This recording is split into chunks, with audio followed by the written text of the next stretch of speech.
I'm Gary Birtles, one of the old gits from a long time ago. You've got to tune into Tricky Talks, I believe, so just do it. All the best.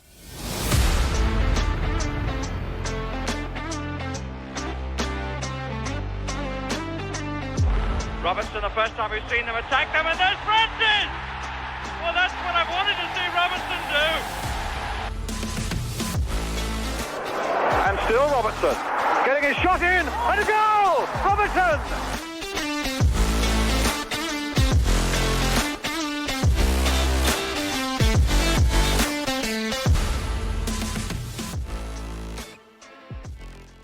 Hello, welcome to the Tricky Talks podcast. It's the day after the afternoon before, and 24 hours later, it's still handball. We hope you enjoyed listening to our emergency rage podcast yesterday.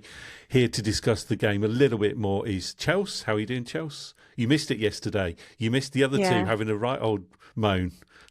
I missed it, but I saw everything that I needed to see. That is all I'm going to say. The rage is still very much inside of me today.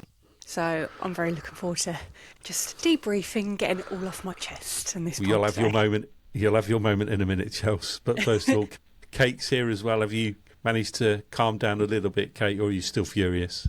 I mean, I've had a night's sleep, so I've calmed down a little bit. Like you said, it's still handball. But yeah. It will always be handball, won't it, Mollo? That will never change. There'll always be an asterisk against that result. Well, it says 3-2 in the papers this morning, or on the internet, as I should say, in modern parlance. But we'll know. Thank goodness there's nothing riding on it. But yeah, it's still handball. Deliberate handball is deliberate handball. The rules don't apply if it's deliberate handball. Yeah, the final score will always be known as the referee 3, Forest 2. Yes. Right, let's give Chelsey a chance to vent her spleen then. The other two got it off their chest yesterday. Now it's your opportunity, Chelsey, so take it away. I just don't understand how any human being can see that and give that and not think as a deliberate handball. It's so blatantly obvious. I haven't heard one pundit. I watch multiple people on YouTube and everything. No one has said that was not a handball. I don't understand. And even Man United players didn't celebrate. It's quite clear and obvious that they also think that it was handball as well. I just even Roy Keane, Gary Neville, who is Mr. Man United, even said that it was a handball. And I can't remember who I saw online, but someone said, "Oh yeah, just the referee should be wearing a Man United shirt," because that's what it felt like. You know, you got VAR saying go and look at the screen, which is oh yeah, obvious handball. Oh, do you know what? I'm going to ignore that, and then I'm just going to do whatever I want to do anyway. And what winds me up the most is that if we were still in that relegation battle and we needed that point, and that 1 point could have stopped us from being relegated, I would have been a lot more angry than what I am now, and I know I'm still coming across quite angry. But I just feel I remember I saw a clip on there when I was watching the highlights, and Neville said that he was shocked in every single way because no one could understand why it was not given a handball, and then the referee said it was accidental. My backside was that accidental. You could see it came off his hip, but he controlled it off his hip, and then it went onto his hand to bring it down to score. Absolute disgrace. And I've said it here before, if any one of us are crap at our job, what happens? We get the sack, and that's exactly what it should be. I'm sorry, that really ticked me off, I tell you. But yes, I'm just okay, rant over, sorry. Oh, keep going, Chelsey. It's good stuff. I just don't get it. I have nephews who are 6 and 8, and they would be able to see that as handball. It's come on now, just have a brain and just actually realise that it was a handball. Or are you just so ignorant that you did see it was a handball, but you thought, now I'll just decide to give it to Man United anyway because they're a top 6 club, like everyone keeps blooming saying. It just winds me up no end, and you cannot help but say that if the shoe was on the other foot, you know full well that our goal would have been disallowed. It's double standards, and I cannot stand it. Well said. Well said. Have a deep breath. Deep breath. Go and get a drink. Yeah. Have a stiff one, Chelsey. It's only water. I've been reading today, Kate, about the process for how VAR referrals to the monitor should work, and I won't go into the technicalities, but one of the points that stood out for me is that in the eventuality where there is a really hard decision and it's technically difficult to come to a conclusion, then the referee is obliged to think about what would football say. You know, in this instance, football is saying it was a handball, so he has to take that into account as well, is in terms of what's the least controversial call to make. What would the general consensus be if this was football in general deciding it? And they are obliged to think along those lines, and clearly the referee didn't even get that far, did he? Well, I suppose it's what you quantify as football, because there's the top six football, isn't there? The big six, not the top six, and then there's the rest of us. And I think he had his big six glasses on, didn't he? And like I said yesterday, everything about him, his body language, his mannerisms, I just saw him desperate to give that goal to Man U. And that's how it felt, and that's what he did. And, do you know, obviously we put the clip that I took of us singing 3-2 to the referee. And, you know, there was a fair amount of referee chanting. That was probably the only one that I could post online. But loads of comments on there from Forest fans, football fans saying you were absolutely robbed.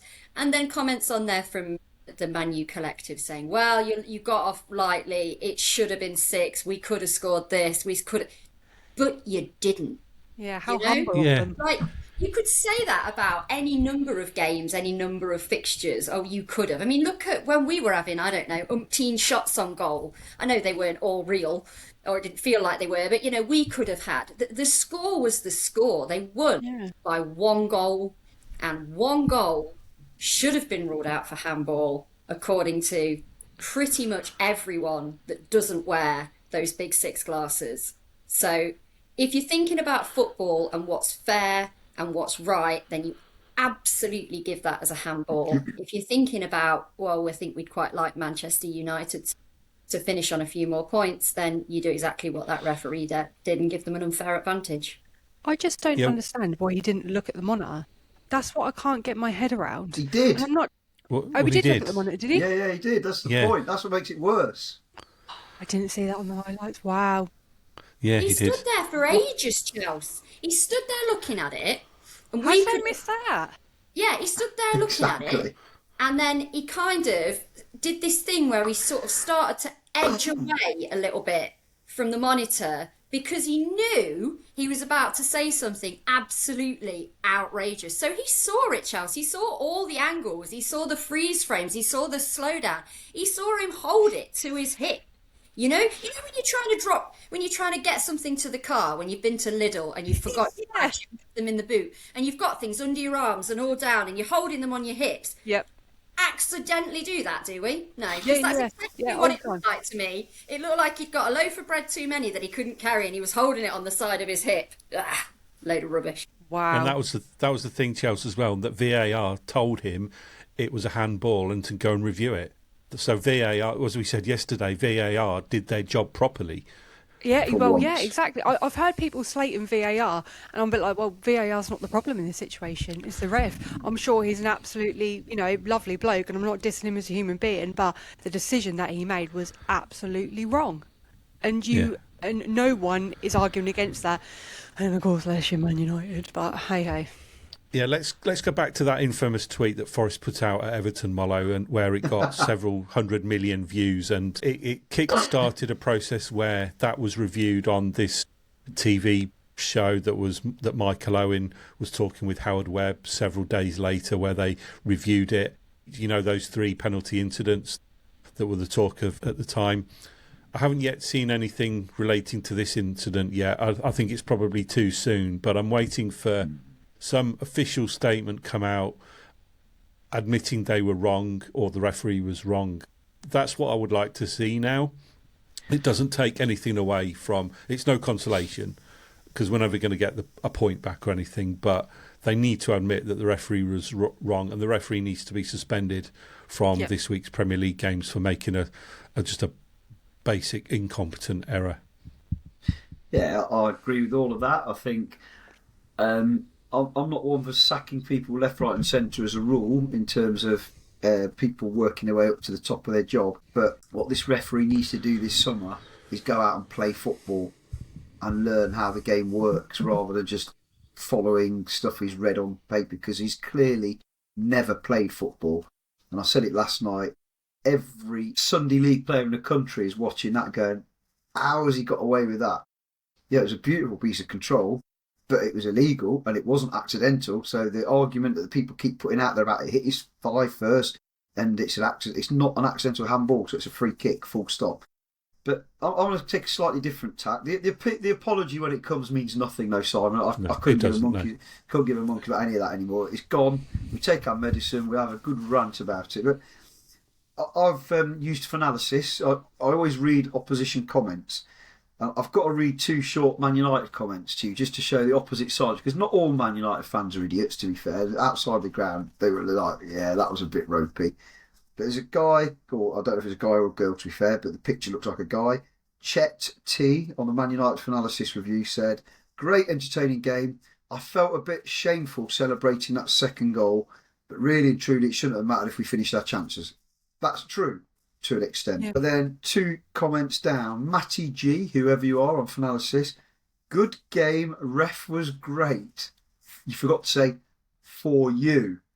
And there was various other comments, and I love this one because we sang this, didn't we? So shout out to Haddy Maguire 5, who's one of the Finalysis folk from Man United. We are Celtic in disguise, and I think that kind of says it all, doesn't it? Because we were singing that, weren't we? Are you Celtic in disguise? There's nothing we can do about it now. Nothing's going to change. But I've always said the issue is grassroots referees aren't supported to move through, etc., etc. So you end up with what's left over, and we're suffering 20, 30 years now, I suppose, of referee abuse. So just people that are either very thick-skinned or prepared to put up with it to get where they get to. And when the apology does come, or the letter, they should frame it with all the others, because it means nothing. But like I say, what makes it so much worse than all the others is how he was sent to the monitor and looked at it and couldn't see that it was handball. I know people have said corruption and cheating and everything else. I think there's that subconscious bias came in for him, not just because they're part of the cartel, but he lives in Lancashire, in Preston. So when he's walking around doing his shopping and going, if he's got kids, delivering his kids to school, or if he goes to his local pub, I don't know what his life is, or just wandering down the high street, in reality, he's far more likely to bump into Man United fans than he is Forest fans. Not to say there aren't any in Preston, but on a daily basis. And they'll be, that I'm not suggesting he's stuck there thinking, oh my God, I'm going to have to walk down the street, but it's going to be there. So the question is, why on earth would a guy living in Preston, whoever he supports, be refereeing a Man United game? Because if he gets something horribly wrong against them, like he has for us, he's going to suffer pelters. And it's a job at the end of the day. You shouldn't be abused in your neighbourhood as bad as he was for that. So it's just, the whole thing is messed up, and it's not cost us anything. Well, other than we know probably a few quid moving further up the league. You could argue we've had some quite good VAR decisions this year, so maybe it has evened out. I don't know how you want to look at it. That level of incompetence, Chelsea's right, in a way he should be sacked. But for me, then what? We get an even more incompetent person coming through, because he's the best of what's been coming through for a reason. And that's what's scary. Ways to solve this problem with referees. And when I watch referees from abroad refereeing, they don't seem to have quite the same level of incompetence we have. And is it the rules interfering with their ability to do the job? Is it? I don't know, because there's a lot of debate about the rules, wasn't there, since that happened? And certain people that associate themselves with Man United and claim to be fans is talking about, accidental, came off the hip and all that rubbish. But it was a deliberate handball. It's handball. Credit to Gary Neville, who is probably as one-eyed a commentator as you can get. Even he said it was disgraceful. And the guy on there that I quoted said he felt a bit embarrassed celebrating it. Says everything, doesn't it? And it kind of, we didn't play brilliantly. If you're going to go to Old Trafford when they're not playing badly, they're not the same team they were last year, are they, where they were garbage. You're going to need to ride your luck, and you're going to need your officials to do their job well. And for the 2 out of the last 3 years, that hasn't happened. Because there was that ridiculous penalty against Danilo 2 years ago, and now this. Both games ended 3-2. So, short answer, we will get a letter of apology or something, but it's going to mean nothing, is it? Yeah, unfortunately. Sorry, go on, Chelsey. Go on. No, I was saying, like, in terms of, like, him being sacked and stuff, I was just more of, like, the fact of, like, you know, if we were all but kept being continuously bad at our job, you know, in the real world, we would get sacked. I don't think he should be sacked, but I just think, are you fit enough to referee in the Premier League? You know, should you go down to the Championship? You know, it's that kind of level of it. It was such a clear and obvious handball. And that is what is worrying about it, isn't it? That he, for some reason, didn't see it. I mean, unfortunately, it spoiled what was at that point a decent game, and it still ended up being a decent game. And it was, I thought Forest acquitted themselves well, Kate, in terms of their performance. Yeah, they, like Molo said, they rode their luck a little bit throughout the game, and but without you take that goal away, they'd have been well in it, wouldn't they? And it spoiled what was probably a half decent or more performance away from home from Forest.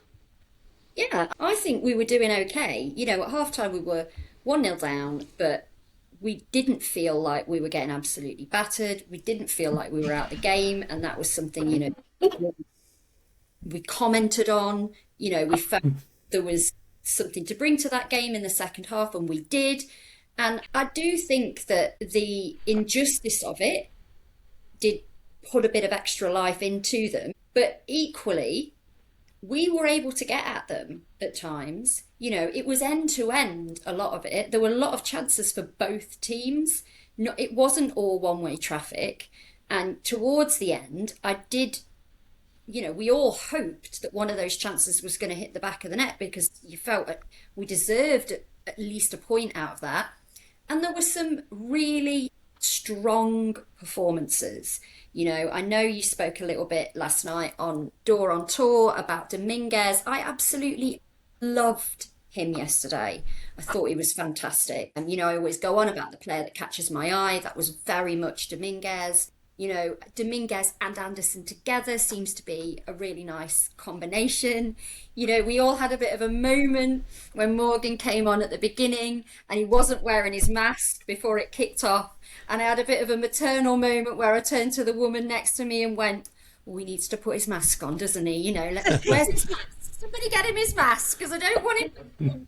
But then obviously you put it on and you were worried that his performance levels might be different or might drop, but you didn't feel that they were. You know, he was still going in for stuff. He was, you know, again, great to see him back out there scoring goals. You know, I know that Morato got his first goal for Forest. I didn't love him all the way through, but enjoyed Backwell when he came. I could go on. We did good. You know, I think on the whole, it was a better performance than possibly I thought it would be. Yeah, it was. And we will talk about some players' individual performances in a moment, but just as a general team, Molo, I thought Forest looked dangerous going forwards. Even after going a goal down early on, they didn't let it bother them and they continued to press forward. And I thought they controlled the game without creating too much. I thought they looked in control and looked well capable of getting back into it. And I thought United looked a bit vulnerable defensively as well. So overall, I was pleased how Forest were playing going forwards. We'll talk about their defensive performance in a minute, but what were your thoughts about them going forwards? Because I thought they were knocking it around really well at times. Yeah, I think the first half had the feeling of a bit of a pre-season / end of season on the beach game, didn't it, so to speak? But we controlled the midfield for about 60, 70 minutes, didn't we? Thought Dominguez was really good again. Anderson was different levels, wasn't he, compared to everybody else on the pitch, other than, as much as I can't stand him, Fernandes. And I thought we attacked really well. I thought both teams looked really vulnerable at the back. I don't know what it is. Maybe it's the view from the away end, but their pitch always appears massive. I know it can't be. There just seem to be gaps everywhere, didn't there? Particularly for the last half hour or 20 minutes when we changed our midfield so much. But yeah, we looked like we could score, but we also certainly looked like we could concede. I thought if he hadn't made a mistake for the first goal, I think Sells would have been in the running for man of the match, wouldn't he? Because he made some fantastic saves. If he just would have come for that cross for the first one, maybe. But there we go. Yeah, we look dangerous going forward. And as I think I caught Kate there. Sorry about disappearing for a coughing fit. I thought, apart from a couple of really under-hit passes, Gibbs-White, once he got into his stride, was as if nothing was wrong with him, as if he hadn't got a sore head or whatever. He was superb. So, all in all, very promising. Yeah, I did think Forest struggled to cope with Bruno Fernandes, especially in the second half, and we know he got the assist record in that game. And you know what? Credit to him. He's had a good season. He got Football Writers Player of the Year, I believe. And it's those sorts of records I like to see broken. And and you guys were obviously there to see that. But I thought he had a decent game as well. And you could tell he was desperately trying to grab that record. Even a couple of opportunities in the second half, which he would have probably been better off shooting and trying to score. He was trying to pass it and lay it off. He definitely wanted to get the record outright by himself. And hopefully he'll do that next weekend. I think they're playing at Brighton. But I did think he was pulling the strings a bit for them in the second half. And they did create quite a few chances. Chelsea, I don't know whether you want to comment on those, but they probably made the highlights for sure, I think. Oh, what, Man United's chances, you mean? Yeah. Yeah. Don't get me wrong, mate. They wanted it, but I definitely think that we gave as good as we got. Obviously, the chances that they did have. I mean, Sells. Obviously, with not excluding the goals. The saves that he did make were, they were brilliant. I know. Was that in Buemo where it came off the post? I was all a bit chaotic at that point, and there was kind of shots being fired everywhere, and I was a bit, when I was watching it, I was a bit like, oh god, right, okay. But yeah, they performed well. Take the handball situation out of it. Obviously, like you said, it was very clear in some bits where Fernandes was definitely trying to cross it over for a goal rather than shoot himself. But at the end of the day, that's 3 points on their board, and thank God we're not in a position where we needed that extra point. I do want to talk about a couple of individual performances though, and I want to bunch the first two players together, and that's Anderson and Gibbs-White, because they were pulling the strings as well. I thought they both had really, really good games in their own way, and that was a typical game that you can't underestimate just how important those two guys are for Forest heading into next season, and remains to be seen what happens over the summer. Kate, you had Anderson's 2 assists. You had, which were absolutely, the first cross, especially for Morato, was an absolutely brilliant cross. And I'll tell you what, that United fan who has that channel that Gary Neville bought, Mark Goldbridge, I saw a clip. He's not a United fan. Well, he's made himself. He's from Mansfield area, and his real name is I can't remember now. But he was a Forest fan as a kid, but he changed for the money side of it, and fair play to him. He made lots of money. Say that in inverted commas. Yeah, we'll call him Brent then, shall we, Kate? He actually acknowledged what a great cross it was, and it was Beckham-esque, and he put it on a plate for Morato. But let's talk about both Anderson and Gibbs-White's performance, because I thought they were outstanding. Absolutely. They run the show, don't they? And it's so good to watch. Still, every so often, you have to take a moment and go, that's our Forest team out there. They're our Forest boys. Absolutely smashing it out the park. And again, we're talking, eyes are on the World Cup, aren't they? And we've said it before with Morgan. He had every reason to never play again this season. Nobody would have been surprised if he'd gone, do you know what? My face hurts and I'm going to sit the rest of this out. Absolutely hasn't done that. He has stepped up again. He's put on that mask, and he's performed brilliantly. Sometimes the big questions are coming up about, will they stay? Will we keep them?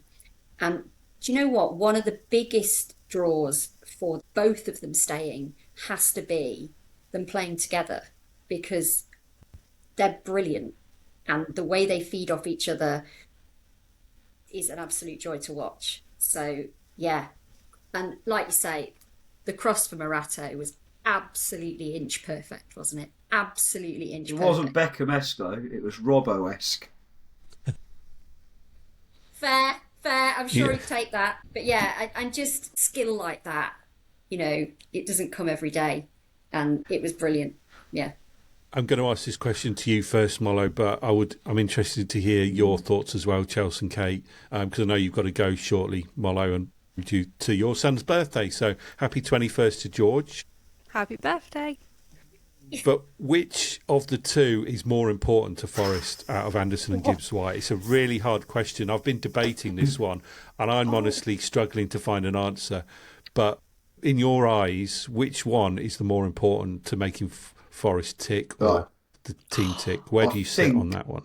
I think from a Forest point of view, purely, not where they end up and who's worth more, but from a Forest point of view, I think Gibbs-White.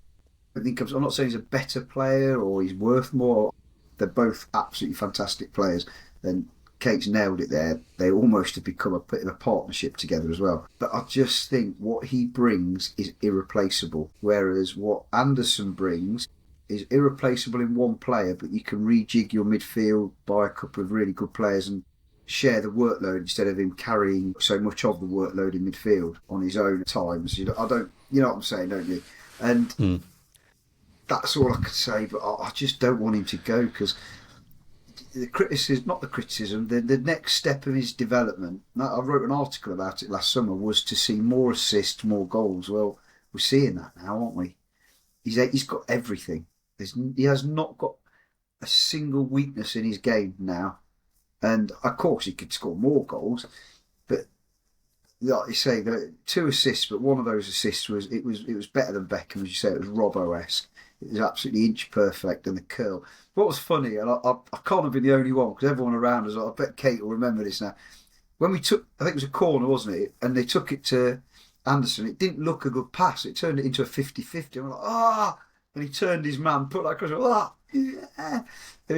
He turned what was a bit of a sloppy pass, if we're being honest, because you don't plan to put someone in a 50-50 situation. Well, he's that good at 50-50 as you perhaps could. And he turned it into a great pass. So the answer to the question is, they're both fantastic players. Just keep them both. Sell someone else. Sangari, some people are sniffing after him.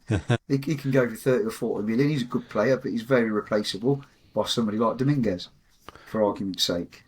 What about you, Chelsey? Because you're a big Anderson fan, I know, and I'll ask you the same question. Where do you stand? Are you going to lean towards Anderson as he's your favourite, or do you see the importance of Gibbs-White, like Mollo?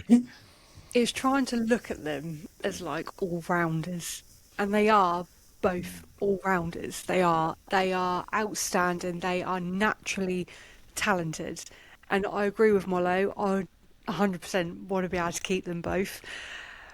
And I do. I love Anderson, but I can't help but think that Gibbs-White is slightly more adaptable. When you look at him as an individual player, maybe, and very slightly, Anderson is still definitely adaptable, but I'm just trying to think of how, like, he's evolved and, like, his consistency with things. I think maybe he just tips Anderson just over the edge. But we are comparing apples with pears, aren't we? Not apples with apples. Exactly. My argument is it's hard to buy what Gibbs-White brings. Yes. Does that make sense? Yeah. Because he can open up a defence and he drives the team in a way that digs us out and all that.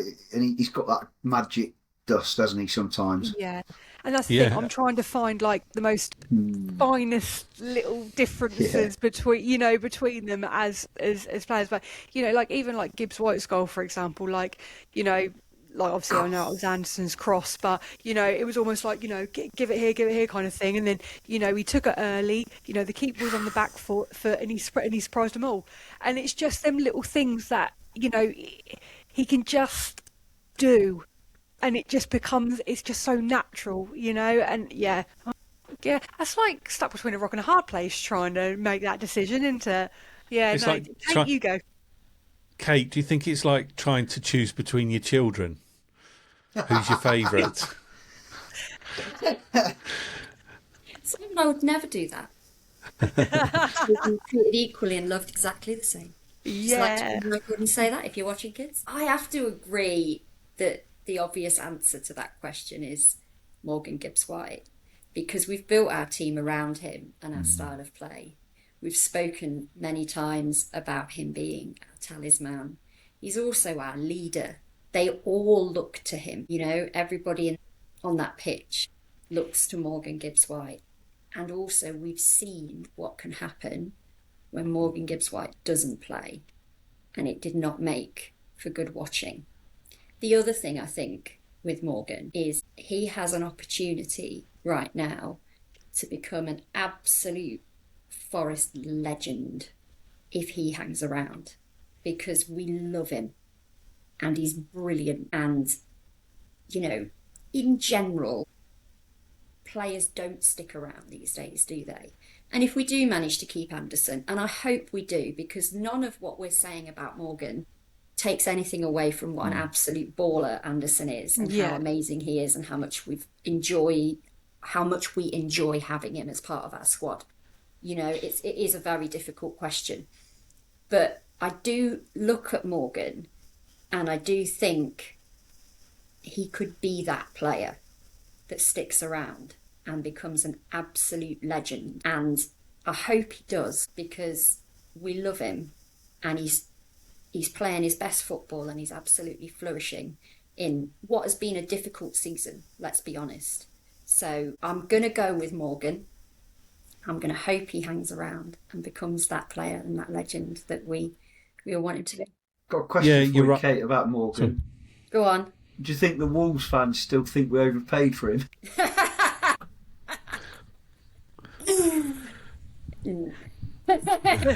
I think, to expand on the point you made there, Kate, about him being a legend, and I said pretty much the same thing on Door last night around him possibly becoming Forest's all-time leading goal scorer in the Premier League. I think I've mentioned it before on the pod, and he's heading quickly towards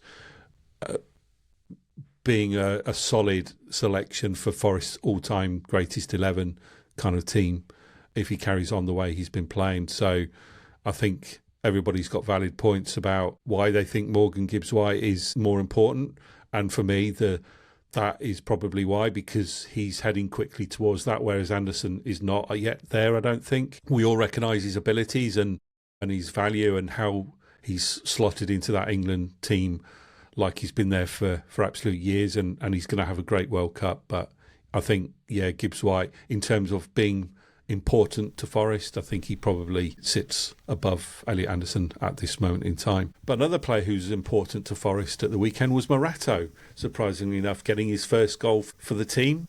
A great header from that Robbo-esque cross. What are your thoughts as you were there, guys? I'll give you first dibs to comment, Molo, because I know, again, you've got to go shortly. But it must have been pleasing to see Morato scoring. And I did wonder, when we saw Milenkovic playing up front at the end, I thought it's because he didn't want to see his mate score more goals than him this season, because Milenkovic hasn't scored yet and Morato has now. And I thought Milenkovic isn't going to be happy with that. But what did you think of Morato scoring from that cross? Oh, very pleased for him. He scored, took it well. And weirdly, one of my friends that we were with was getting frustrated because he had made a couple of mistakes. And I said at a previous call, I said, Morato's going to score today now, just to annoy you. And he did, and he celebrated, obviously, went nuts. And when they started singing the song, I looked at him, and it was just one of those, comedy moments that you get, because I'm pleased he scored it.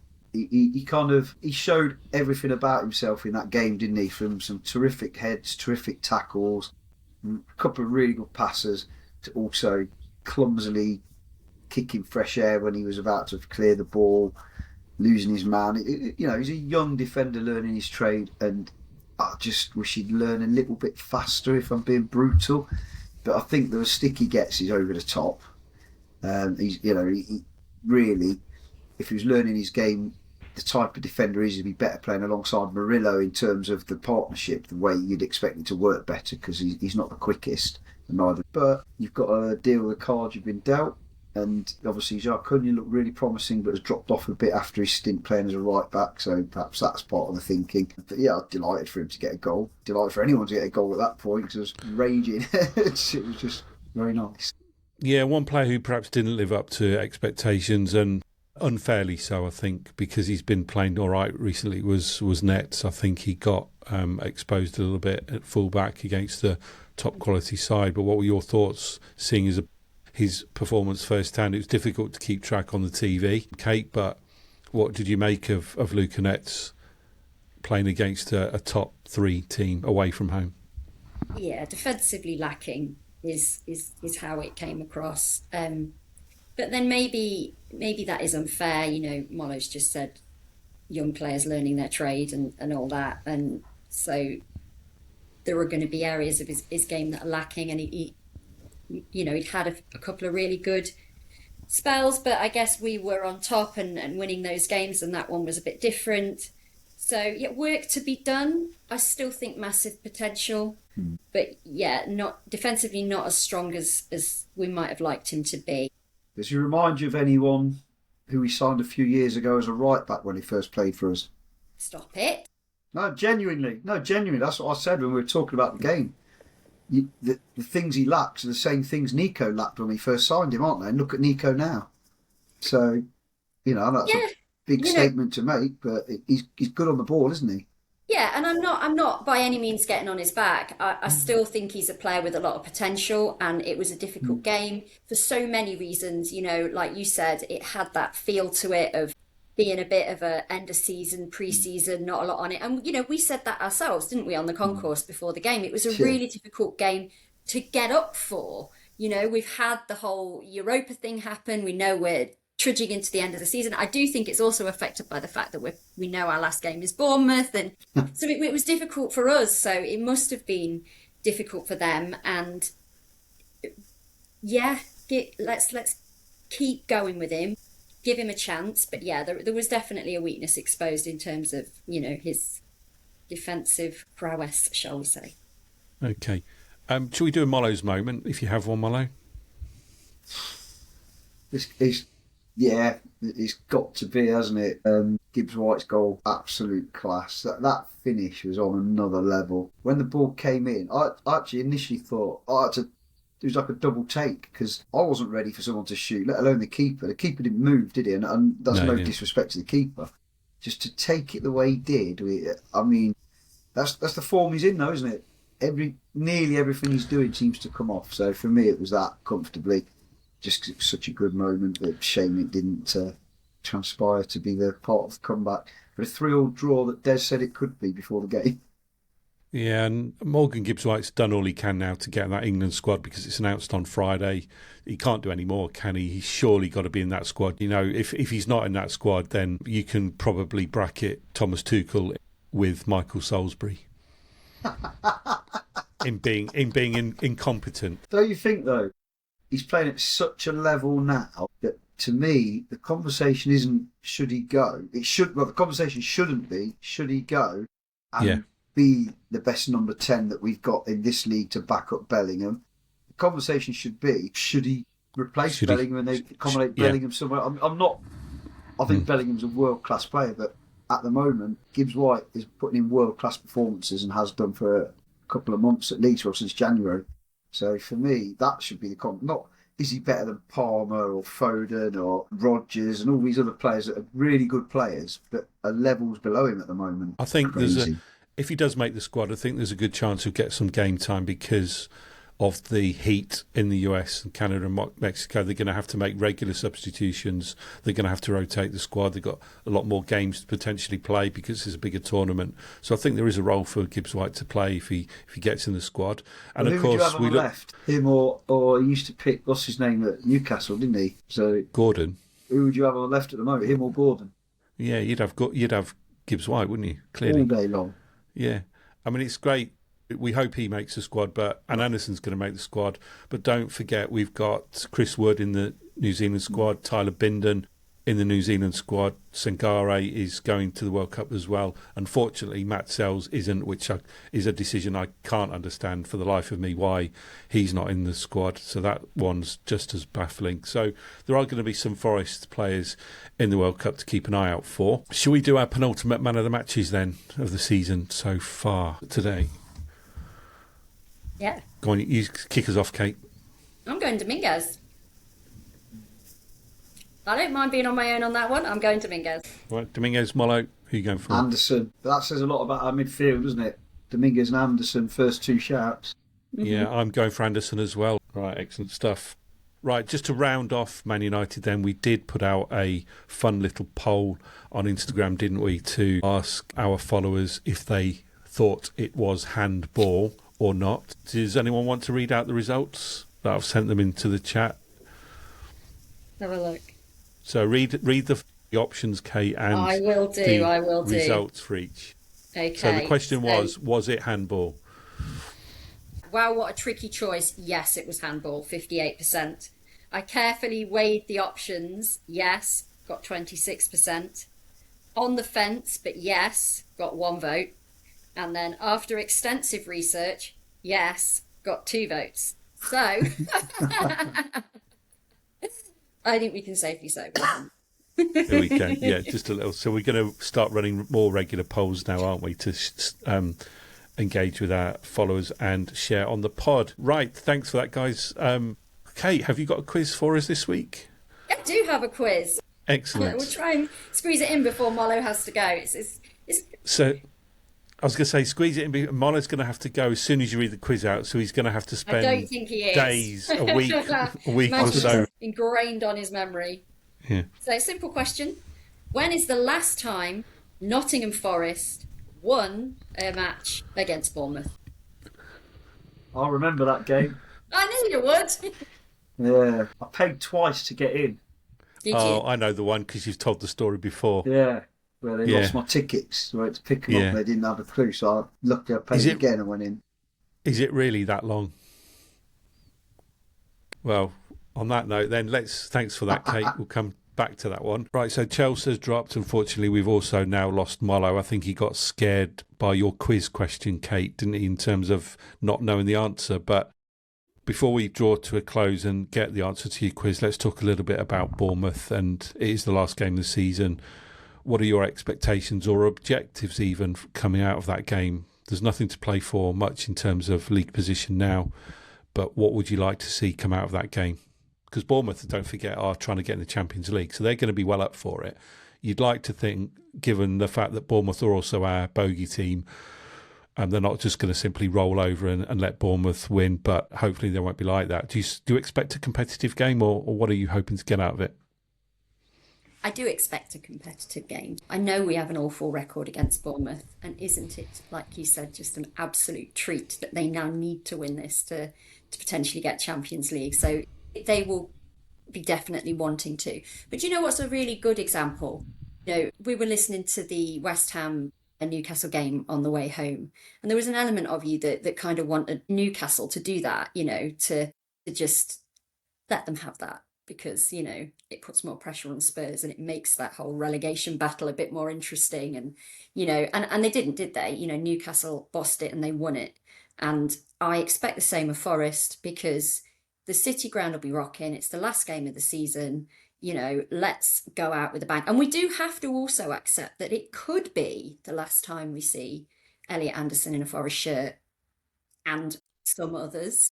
So I do expect them to give it a good go. And weirdly, I've put this game down as one that we're going to lose all season because it's Bournemouth and because that's always what we think when it comes to Bournemouth. But somehow the injustice of what happened at the weekend makes me think maybe we're going to get the thing, you know, the shock is going to be that we get something and that we beat Bournemouth and go out getting that monkey off our back, shall we say. So yes, it's going to be tricky. Your smart money would be on us to lose, but Forest never do what you expect them to do. So let's go in there, have a really good time, and hopefully, get to see a result. I know you have to drop as well shortly. Who do you think we'll be saying farewell to? Again, I think the obvious answer to that is Anderson, but I have a feeling that Murillo will go. I don't know. There's just something about the way he's been towards the end of this season. And, you know, I'm not saying he's not injured, but you've got Morgan Gibbs-White out there with his mask on, giving absolutely everything. And you've got Murillo going off to Qatar for an extended family holiday. So my inclination is perhaps Murillo. I wouldn't be surprised if Anderson goes. And like I said before, I don't begrudge him it. But much like last season, you know, the transfer window success story was Morgan Gibbs-White. let's go on Veta Marinakis, shall we? Let's keep Morgan and Anderson. And if Willow wants to go, okay. Absolutely. My thoughts are, I wouldn't be surprised if Anderson goes, but one to keep an eye on is probably Taiwo Awoniyi, the old cult hero he is. He's not played regularly, and until we get towards the end of the season, I wouldn't be surprised if Awoniyi goes, personally, but we shall see. We bumped into Taiwo Awoniyi's brother in Costa before the game yesterday. Yeah, it was so funny. And he recognised Ben, obviously, and came over and said hello. And they were chattering away, and he's like, it's Taiwo Awoniyi's brother. I'm like that. Hi. Nice to meet you. And it was lovely and just lovely. And, you know, I think we could see them from where we were sitting as well. See them like when he came on celebrating and everything. But that was a nice moment. Right, let's draw an episode to a close. We'll finish off with the quiz answer. Kate, shall we remind everyone what the question was? Because Mollo has been scared off by the answer. And to be honest with you, I probably won't even get it right myself. So just reveal the answer, Kate. You might as well.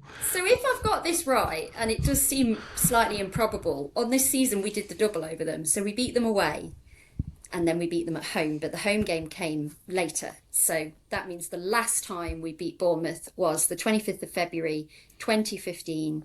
We won 2-1 at the City Ground. And it was... other little interesting bits. It was not long after Dougie Freedman had taken over, and the goals were scored by Lascelles and Lansbury. Yeah, wouldn't have remembered that one. I would have perhaps got it had it been the Matty Frye goal in August that we know that Mollo went to and had a few ticket issues with that particular game because he's talked about it before on the show. But I wouldn't have said that February game. So we'll see. Hopefully it won't be. What's it, 11? So it's 11 years since we've last beaten Bournemouth. And Yeah. hopefully they can put an end to that on Sunday. Right, anything final, Kate, before we draw to a close? No, I don't think so. Just let's have a great time. I think you're there, aren't you, at the weekend? I am. Yep. And Chelsey and her dad will be there, I'm sure, on the sofa, giving it large. Mollo will be there, obviously. I'll be there. So let's give them a good send-off for this season. Absolutely. Right, that's it from us. We'll be back with probably a review of that Bournemouth game in a week or so's time. In the meantime, thanks everyone for listening and for watching, and we'll talk to you again soon.